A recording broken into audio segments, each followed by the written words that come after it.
আল্লাহু রাব্বু মুহাম্মাদিন সাল্লাল্লাহু আলাইহি ওয়াসাল্লাম নাহনু ইবাদু মুহাম্মদ সাল্লাল্লাহু আলাইহি ওয়াসাল্লাম।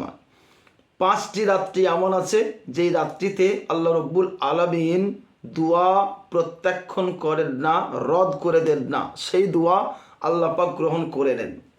সে কোনটি রাত? ইমামে বাইহাকি রহমতুল্লাহ আলী নিজের প্রখ্যাত কিতাব শুআবুল ঈমান তার 3য় নম্বর খণ্ড পৃষ্ঠা নম্বর 342 এবং হাদিস নম্বর 3713 এতে বর্ণনা করেছেন।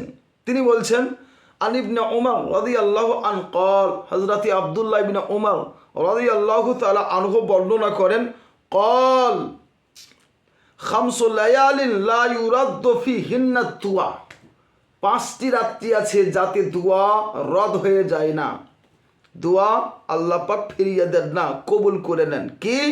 লাইলাতুল জুমআত, জুমার রাত্রি তথা বৃহস্পতিবার দিবাগত রাত যেটা, এই রাত্রিতে যদি আল্লাহ পাকের দরবারে দোয়া করা হয় সেই দোয়াটি গ্রহণ হয়, রদ হয়ে যায় না।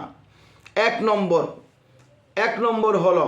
2 নম্বর, ওয়া আউয়ালু লাইলাতিন মিন রাজব, রজব চাঁদ উঠে যে প্রথম রাত্রি, রজব চাঁদের প্রথম রাত্রি, এই রাত্রিতেও যে দোয়া করা হয় আল্লাহ পাক সেই দোয়া গ্রহণ করেন, সেই দোয়া রদ করে দেন না। এবং ওয়ালাইলাতুন নিসফি মিন শাবান, শাবান মাসের 15 তারিখের যে রাত্রিটি, সেই রাত্রিতেও আল্লাহ পাক দোয়া গ্রহণ করে নেন, রদ করে দেন না।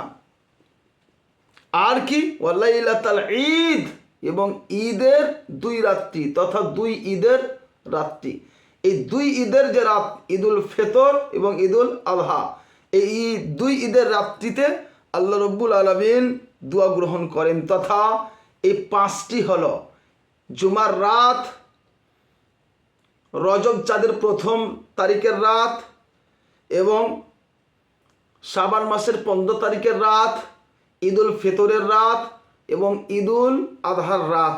এটা মনে রাখেন, আমাদের শরীয়তে আগে রাত, পরে দিন।